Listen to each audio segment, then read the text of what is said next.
Okay.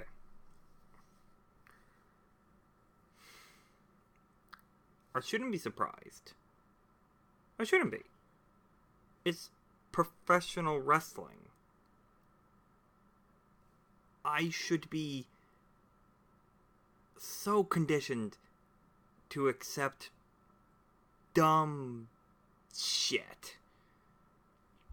I have been a casual, hardcore, now casual fan of professional wrestling for most of my life, and I'm not ashamed of it. I enjoy, for the most part, the athleticism, the stories.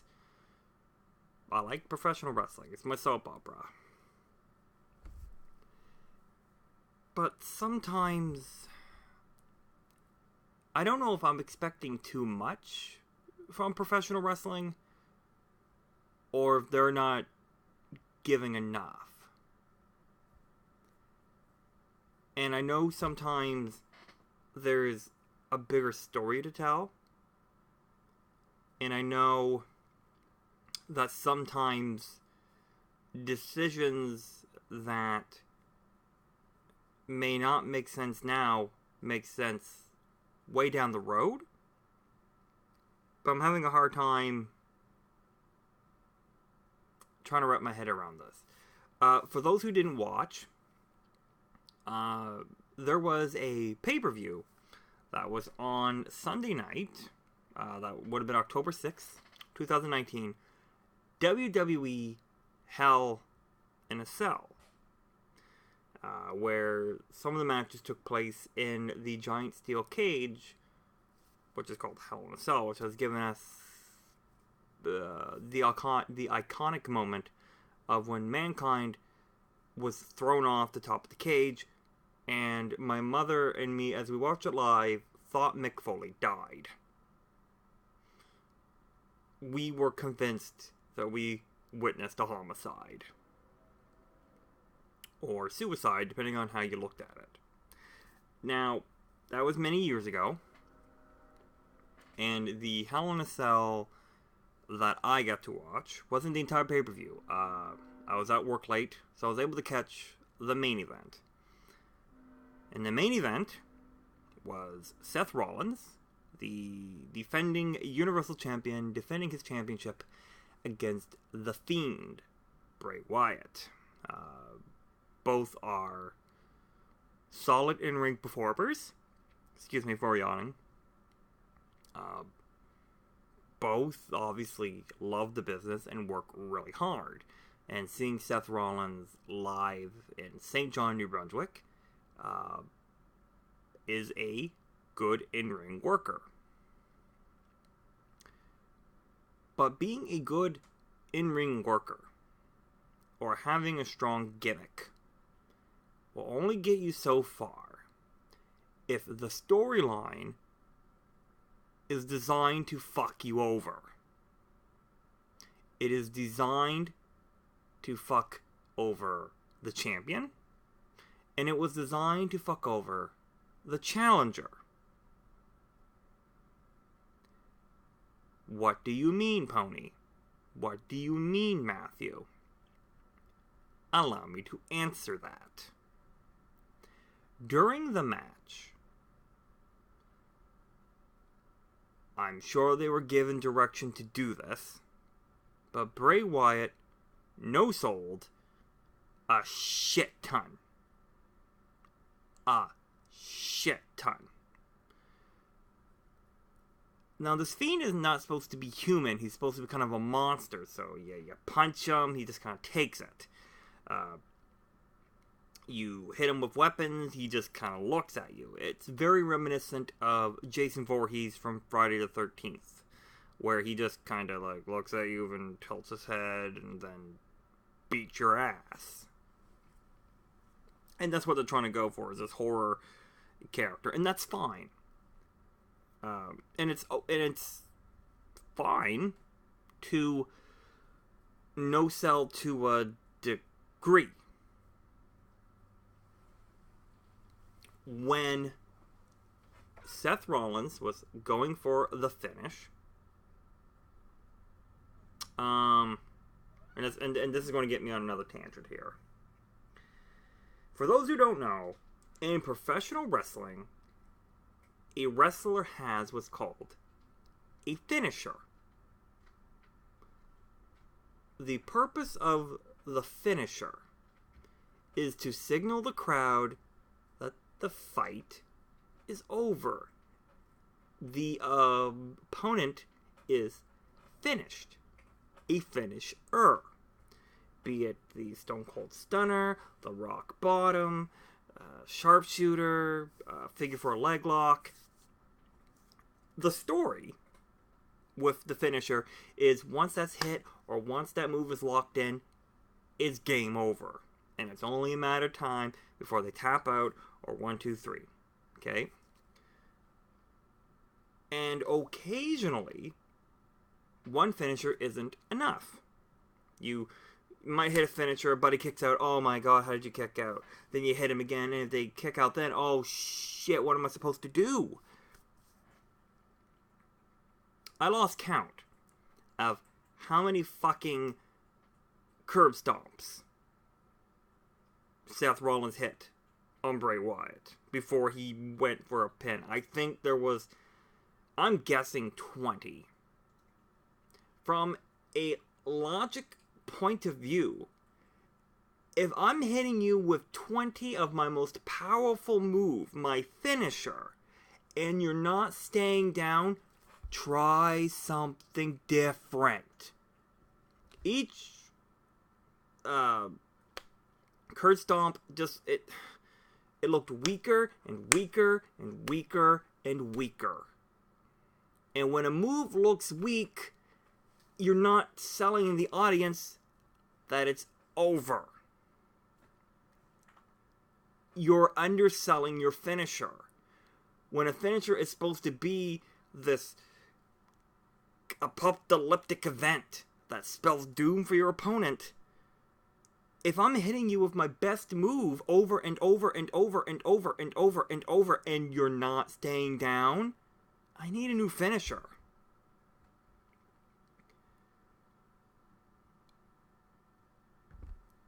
So either the move is too weak, or Bray Wyatt was booked to be far too strong. Where either way, the move is buried. It's like when I was trying to give an example, but it doesn't matter. The move now looks worthless. Now, the curb stomp looks useless. You hit him with a pedigree, he's still kicked out, which is your old finisher. So that move, and that was after when you hit him with a quadrillion curb stomps. So now the pedigree looks useless. But I want to touch on the thing that everybody's talking about. The fact that when he smashed, it's not even what everybody was talking about. So he smashes his head in with a chair, then he takes the ladder, or Seth Rollins takes the ladder, and then smashes the chair on top of the Fiend's head, which has the chair on his head. So ladder, top of the chair, and goes for the pin, kicks out. Okay. Then, so he's doing everything he can to defeat this Fiend, and he just can't keep him down. His finisher's not working, the pedigree's not working, a chair shot to the head's not working, a ladder shot to the top of the chair is not working. So then he goes out, and he grabs a sledgehammer. And then takes the sledgehammer and, smashes the chair. But before he does this, I'm getting ahead of myself. Before he does this, the ref is begging and pleading, please don't do this, please don't do this, this isn't you, you're yada yada. I know Seth Rollins is a face. That's good guy in wrestling speak. I get that he's supposed to take the high road. But ref, when a feud reaches the point, this is traditionally, I know it's a fucking pay-per-view, so these matches don't even have the same oomph as they used to, because back in the 90s when Hell in a Cell came out, Hell in a Cell was, and if not, it should have only been used as, man, we tried every other way to settle this match, we can't do it. It has to be settled in Hell in a Cell. It has to be settled in Hell in a Cell, rather. It has to be. That's traditionally what the point was. Now that they have it every year, I guess you can have a Hell in a Cell match with a feud that's only a week old. So it really doesn't matter anymore, but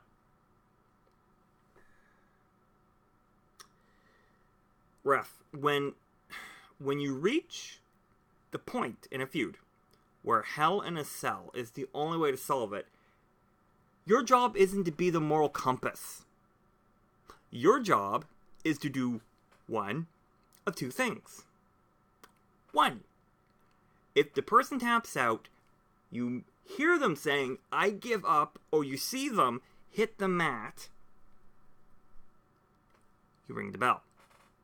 Or, if they're on their back, with both shoulders hitting the mat, and they're being pinned, you count 1, 2, 3. Then you ring the bell. That's your only job. That is your only job. You do no less. You do no more.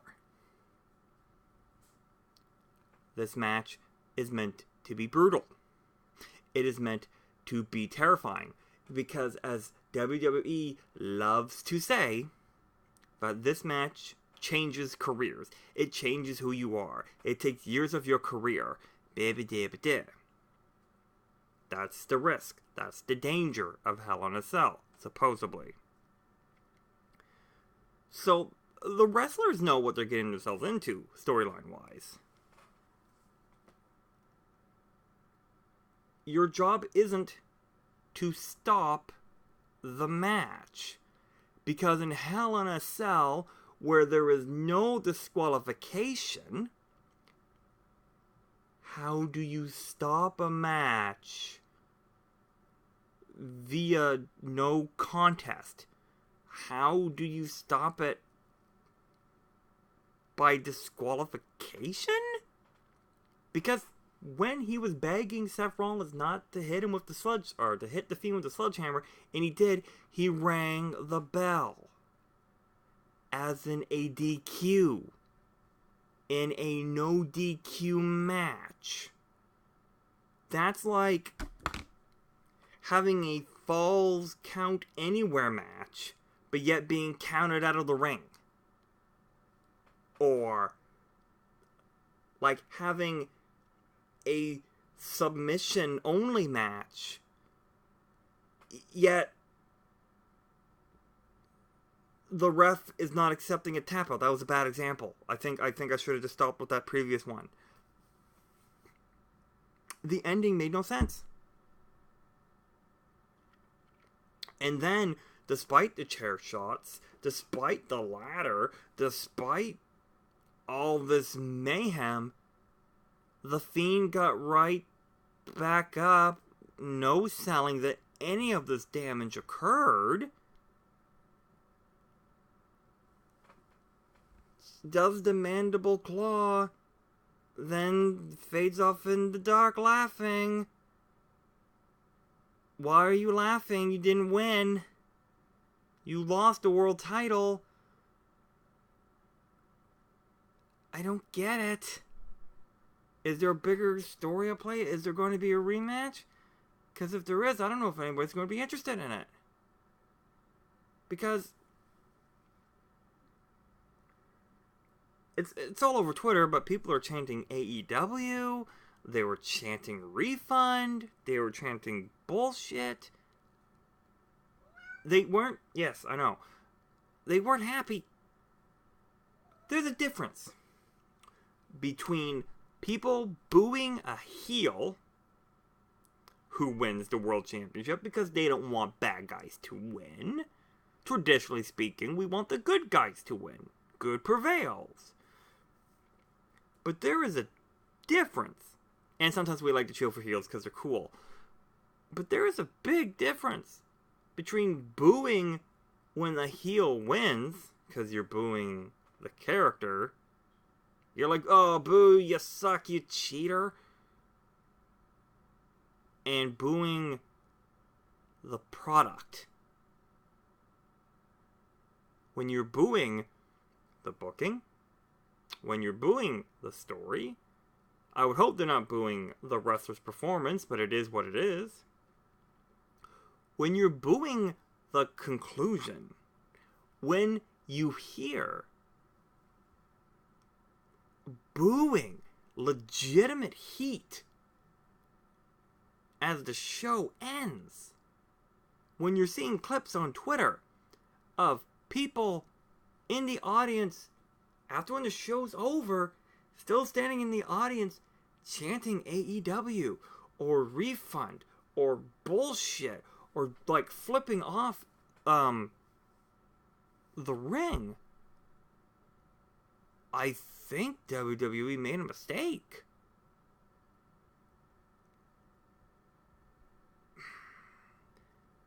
Maybe hindsight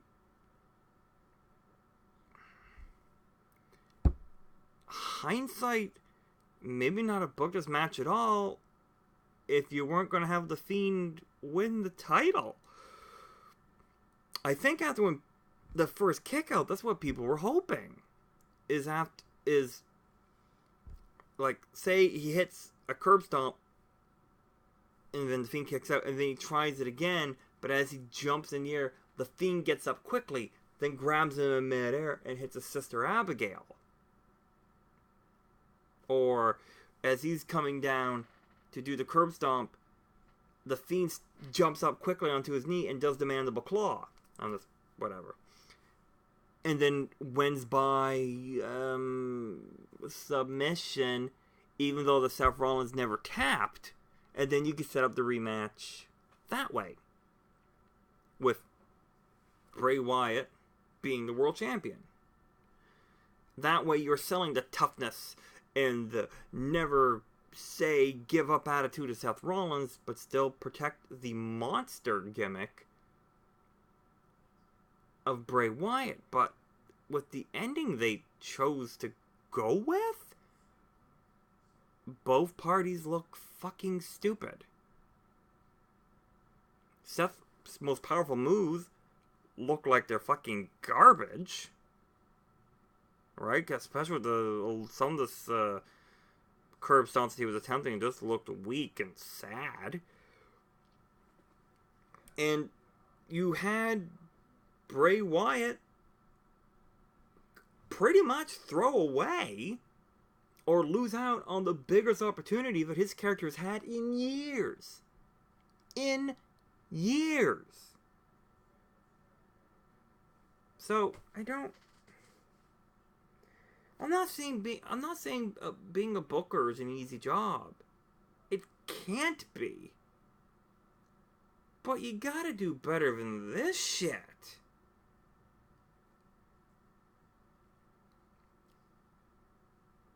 Having a DQ ending in a no DQ match. I don't get it.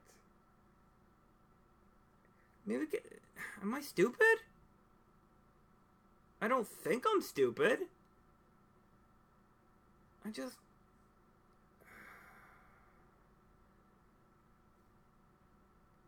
Vince, writing team, I need you to listen to me, okay? I need you to hear me out.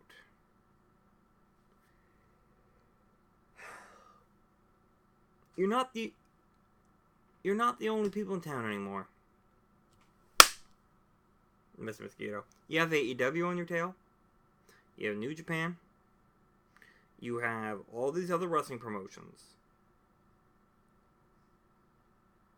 You can't afford to fuck around anymore. And you're fucking around. That's my wrestling rant. Sorry that it was so long. Fucking hell. That was another mosquito.